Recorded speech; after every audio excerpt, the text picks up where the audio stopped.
Here we are in the backyard. Got a quick little video of what we're doing this spring and this summer. There's a newly constructed greenhouse. Kind of got the shade cloth up on the side of it right now. Don't know how much help it's going to do. It's about 70 degrees outside today. Currently inside it's about 105.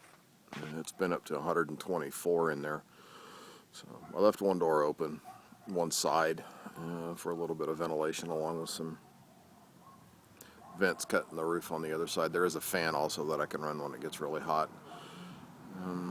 We've got a couple of trees here that are multi-variety. One's a plum, the other one's an apple. I can get 5 different varieties of plums and 5 different varieties of apples off each of the 2 trees. You also see there's some raspberries sitting in planters there that need to go in the ground yet. One of 3 raised beds. These are a combination of cabbage, zucchini, and yellow squash. You can also see that the dog is trying to help by keeping the weeds mashed down for me. And down here, this is the second raised bed, a couple of watermelon, which I don't know if they're going to fare very well or not after the dog trampled them. There's also some carrots, lettuce, onions, garlic, and one little itty-bitty lone head of lettuce down there that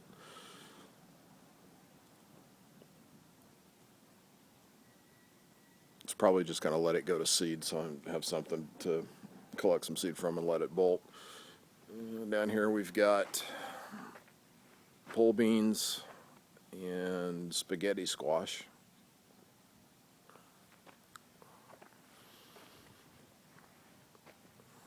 And these are all our herbs. We've got some chocolate mint. Don't remember what's in the next one. And then there's some basil, parsley, oregano. There's a blueberry down there and one of the lone peas, Lincoln peas that we have. There's some more that are planted out in front in containers, along with my Kratky lettuces out in the front, which that'll have to be another time. Let's go take a look inside the greenhouse. I had to put the fence up and the gate up to keep the big dog out. I threw some grass seed down in here. This was all just bare. Anyway, in the greenhouse we go. All Dutch bucket tomatoes.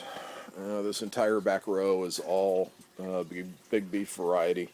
They're a little stunted right now. I had some problems with starting them with too much fertilizer in the beginning, and you can see some of the leaves got a little burnt, and some of them got really burnt. But they're all starting to come back now. I think they're looking pretty good. I had to put the shade cloth up because some of the ones on the other side that you'll see were getting burnt, and I think it was just from too much direct sun.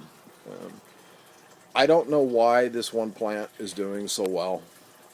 It's in the exact same conditions. It came out of the exact same batch of seed, everything else as the other plants you just saw, but this one, for whatever reason, is just absolutely outstanding. I mean, look at the growth, the stem size, everything. I've got a lone cucumber in here, and then there's more tomato, and you can see the leaves on how burnt they got. And I think they're getting sunburnt from the hot sun. And we're going to try a habanero pepper in here as well.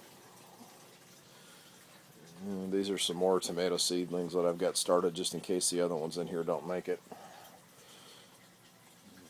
And now, as for the system itself, it's just your standard Dutch bucket.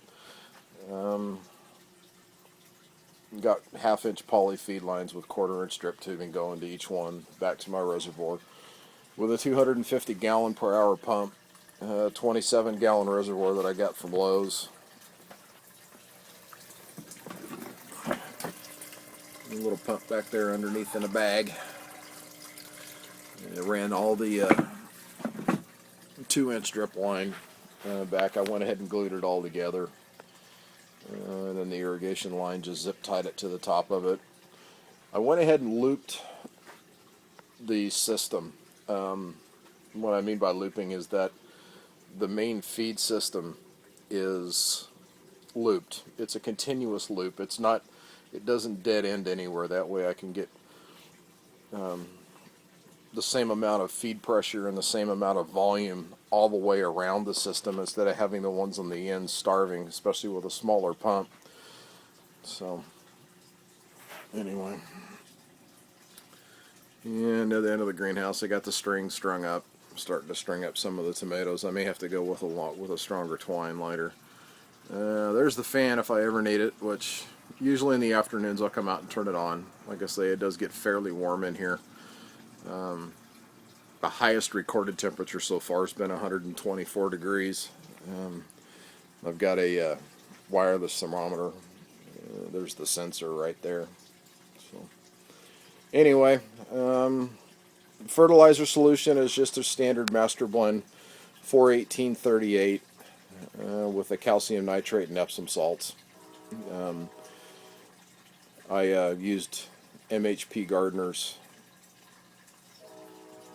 ratios on how much to mix for 5 gallons, and that's what I've been putting in the buckets.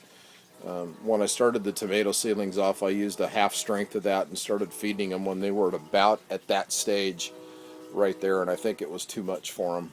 So anyway, if you guys have any ideas, comments, or whatever, just let me know.